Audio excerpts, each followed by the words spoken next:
उस दिन कांडा गांव में मेला लगा हुआ था। 15 साल की तीलू अपने दोस्तों के साथ कौतिक यानी मेला देखने का मन बना ली थी। माँ से पूछती है, माँ क्या मैं भी मेला देखने जाऊँ? मना करने पर तीलू जिद करने लगती है तो माँ को बहुत बुरा लगता है और माँ एकदम से चिल्लाती है और कहती है, अरे मूर्ख लड़की, तुझमें जरा भी अकल नहीं है क्या? अभी तेरे भाइयों, तेरे मंगेतर और तेरे पिता को गुजरे कुछ दिन भी नहीं हुए और तुझे कौतिक जाना है? भूल गई क्या हुआ तेरे पिताजी के साथ, क्या हुआ तेरे भाई के साथ? अरे अगर कुछ करना ही है तो जाके युद्ध कर, अपने भाई, अपने पिता, अपने मंगेतर का बदला ले। उस 15 साल की लड़की को ये बात इतनी चुभी कि उसने अपने पिताजी की सेना को एकत्रित किया और फिर 7 वर्ष तक लड़ते लड़ते खैरागढ़, टकौलीगढ़, इडियाकोट भौनखाल, उमरागढ़ी, छल्ट महादेव, मासीगढ़, सराईखेत, उफराई खाल, कालिंका खाल, डुमेलागढ़, भलंग भौड़ व चौखटिया सहित 13 किलों पर विजय पाली।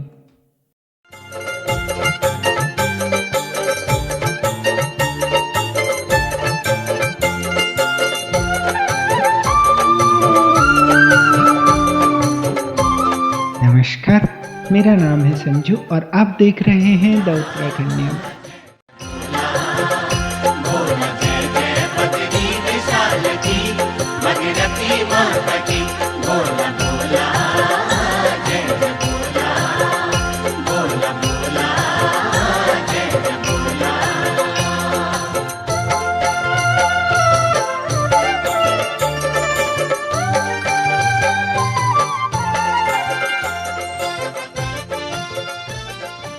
आपने रानी लक्ष्मीबाई, दुर्गावती, चांद बीवी, जिया रानी जैसी पराक्रमी महिलाओं की कहानियां तो खूब सुनी होंगी, लेकिन आज हम भी आपको उन्हीं की तरह एक पराक्रमी योद्धा की कहानी सुनाने जा रहे हैं। गढ़वाल रियासत के राजा फतेह शाह के सेनापति भुप्पू रावत और माता मैणावती रानी की बेटी थी तीलू रौतेली। वीरों की भूमि गढ़वाल में 8 अगस्त 1661 को चौंदकोट परगना में इनका जन्म हुआ। इनके 2 भाई ठहरे, एक का नाम हुआ फतवा और दूसरे का नाम हुआ भगतू। जब तीलू 5 वर्ष की थी ना, तब ईणा चौंद काट के थोकदार भूमिया सिंह नेगी के पुत्र भवानी सिंह के साथ धूमधाम से तीलू की सगाई कर दी गई थी। आपको पता है, 15 साल की होते होते गुरु शिब्बू पोखरियाल ने तीलू को घुड़सवारी और तलवारबाजी में निपुण कर दिया था और बचपन में ही तीलू ने सबसे सुंदर घोड़ी बिंदुली को अपना साथी चुन लिया था। उन दिनों न गढ़वाल नरेश के सैनिकों और कुमाऊं से कत्यूरी सेना का परस्पर युद्ध चलता रहता था। दरअसल कत्यूरियों का शासन उत्तराखंड में 8वीं शताब्दी तक रहा। उसके बाद गढ़वाल में पवार और कुमाऊं में कत्यूरियों के साथ चंद वंश का शासन रहा। धीरे धीरे कुमाऊं में चंद वंश प्रभावशाली होते रहे और कत्यूरी इधर उधर बिखरने लगे। उन्होंने चारों ओर लूटपाट और उत्पात मचाकर अशांति फैलाना शुरू कर दिया। कत्यूरी नरेश धामदेव ने जब खैरागढ़ पर आक्रमण किया तो गढ़ नरेश मान शाह वहां की रक्षा की जिम्मेदारी भूप सिंह को सौंपकर खुद चांदपुरी गढ़ी में आ गया। भूप सिंह ने डटकर आक्रमणकारियों का मुकाबला किया, लेकिन इस युद्ध में वो अपने दोनों बेटों और तीलू के मंगेतर के साथ वीरता पूर्वक लड़ते हुए शहीद हो गए। कुछ दिन बाद तीलू के गांव में एक मेला लगा हुआ था। जब माँ से मेले में जाने की जिद करती है तो माँ उसे कहती कि अरे कुछ करना ही है तो जा, अपने पापा, भाई और मंगेतर का बदला ले, क्या तुझे उनकी याद नहीं आती? तो माँ के तीखे बोल तीलू के दिल में किसी कांटे की तरह चुभ जाते हैं। तीलू ने अपने मामा रामू भंडारी, सलाहकार शिवदत्त पोखरियाल व सहेलियों देवकी और बेल्लू आदि के संग मिलकर एक सेना का गठन किया। इस सेना के सेनापति महाराष्ट्र से छत्रपति शिवाजी के सेना नायक श्री गुरु गौरीनाथ थे। उनके मार्गदर्शन से हजारों युवकों ने प्रशिक्षण लेकर छापामार युद्ध कौशल सीखा। तीलू अपनी सहेलियों देवकी व बेल्लू के साथ मिलकर दुश्मनों को पराजित करने हेतु निकल पड़ी। सबसे पहले उसने खैरागढ़ को, जो वर्तमान में कालागढ़ के समीप था, कत्यूरी सैनिकों से मुक्त कराया। इस युद्ध में तीलू रौतेली की ओर से खड़कू रौत और उजकी बोड़ा काम आ गए। अभी युद्ध की थकान मिटी भी नहीं थी कि टकोली खाल में कत्यूरियों के पहुंचने की खबर मिली। गढ़ सेना ने वहां पहुंचकर शत्रु का विनाश कर दिया। टकोली खाल पर गढ़ राज्य का झंडा फहराने लगा। तीलू ने एक बांज वृक्ष की ओट लेकर युद्ध क्षेत्र में गोली चलाई। उस वृक्ष का तना आज भी मौजूद बताया जाता है। उस वृक्ष का नाम ही गोली बांज पड़ गया। स्थानीय लोग प्रतिवर्ष उसकी पूजा करते हैं। भौन इडियाकोट के युद्ध में तीलू ने कत्यूरी सैनिकों के टुकड़े टुकड़े कर दिए। वहां पर भौना देवी का मंदिर स्थापित किया। वहां से तीलू ने उमटागढ़ पर धावा बोला। युद्ध में शत्रु के कई सैनिक मारे गए और बंदी बना लिए गए। इस युद्ध में जवारू खूंटी नेगी ने तीलू की खूब सहायता की। विजय के उपलक्ष्य में उस स्थान पर बुंगी देवी की स्थापना की गई। उमटागढ़ी के बाद तीलू अपने सैन्य दल के साथ थल्ट महाद्वीप पहुंची। वहां से भी शत्रु दल को भगाया। विजय उपलक्ष्य में वहां शिव मंदिर की स्थापना की। मंदिर की पूजा अर्चना का एकाधिकार संतु उनियाल के नाम कर दिया। इस जीत के उपरांत तीलू ने भिलड़ भवन की ओर कूच किया। इस युद्ध में गढ़वाली सैन्य दल ने कई युवा कत्यूरी सैनिकों को मौत की नींद सुला दिया। तीलू की 2 सहेलियों ने इस युद्ध में मृत्यु का आलिंगन किया। इस युद्ध में शिब्बू पोखरियाल और कनखू डंगवाल ने गढ़वाली सेना की भरपूर सहायता की। विजय उत्सव मनाया ही जा रहा था कि शत्रु सेना ने जलदायू पर कब्जा कर लिया। तीलू ने फौरन उस ओर कूच किया। कत्यूरियों द्वारा संधि प्रस्ताव रखे जाने पर उस गढ़ पर गढ़ राज्य का कब्जा हो गया। जेठा जाति के एक सरदार को वहां का गढ़पति नियुक्त कर दिया गया। सभी क्षेत्रों से शत्रु दल का सफाया करते तीलू चौखुटिया पहुंच गई। वहां से भी कत्यूरियों को मार भगाया। मानसिंह बिष्ट को वहां का गढ़ राज्य का सरदार नियुक्त किया। इस बीच जहां कहीं भी शत्रु दल दिखाई दिया, तीलू ने सबका सफाया कर दिया। चौखुटिया तक गढ़ राज्य की सीमा निर्धारित कर लेने के बाद तीलू अपने सैन्य दल के साथ देघाट वापस आ गई।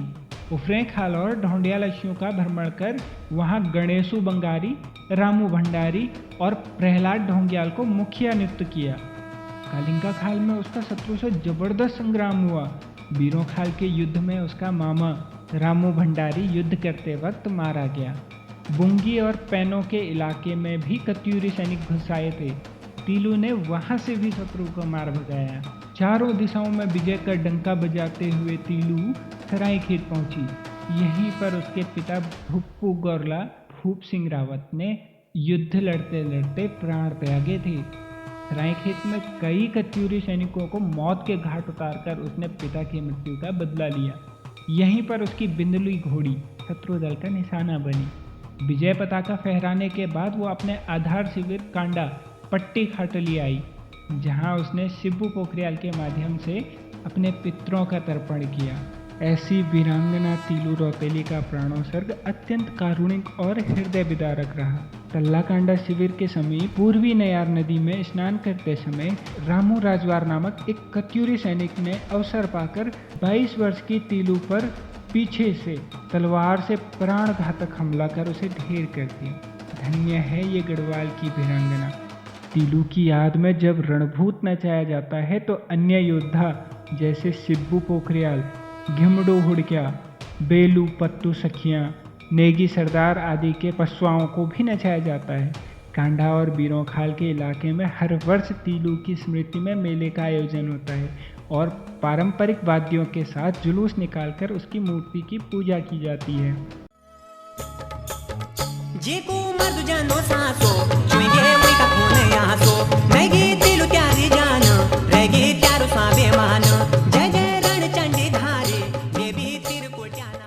तीलू रौतेली को याद करते हुए गढ़वाल मंडल में अनेक गीत प्रचलित हैं। उत्तराखंड सरकार हर वर्ष उल्लेखनीय कार्य करने वाली स्त्रियों को तीलू रौतेली पुरस्कार से सम्मानित करती हैं।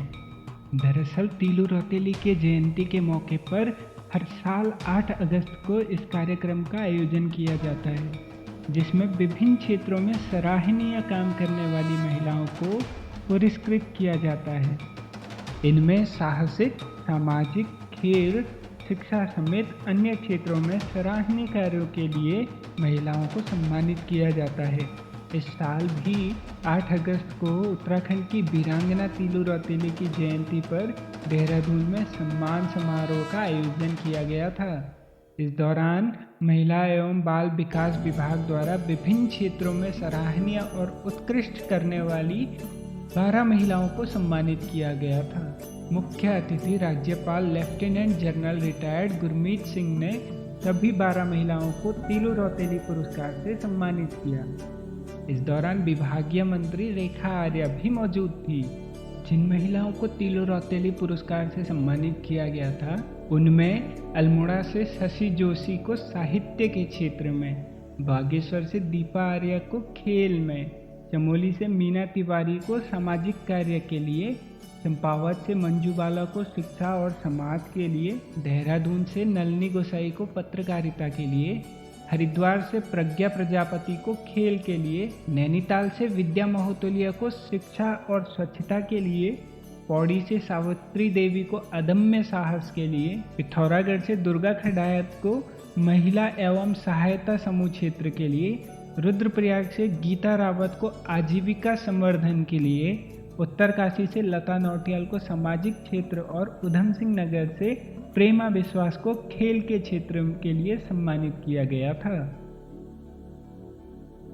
अंत में एक कविता की कुछ लाइनें पढ़ना चाहूँगा कि नारी सरस्वती का रूप हो तुम, नारी लक्ष्मी का स्वरूप हो तुम, बढ़ जाए जब अत्याचारी, नारी दुर्गा काली का रूप हो तुम, नारी खुशियों का संसार हो तुम, नारी प्रेम का आगार हो तुम, जो घर आंगन को रोशन करती, नारी सूरज की सुनहरी किरण हो तुम, नारी ममता का सम्मान हो तुम, नारी संस्कारों की जान हो तुम, स्नेह प्यार और त्याग की नारी इकलौती पहचान हो तुम, नारी कभी कोमल फूल गुलाब हो तुम, नारी कभी शक्ति के अवतार हो तुम, तेरे रूप अनेक, नारी ईश्वर का चमत्कार हो तुम, हे नारी ईश्वर का चमत्कार हो तुम। तो बस फिर आज की कहानी यहीं ख़त्म करते हैं। आप भी तीलू रौतेली की तरह साहसी बनो और हर अत्याचार के खिलाफ अपनी आवाज़ को बुलंद करो, गलत के खिलाफ संघर्ष करो और हमारे चैनल को सब्सक्राइब करो और हाँ, शेयर भी कर देना। और इसके बाद कौन से टॉपिक पे कहानी सुनना पसंद करोगे, कमेंट करो।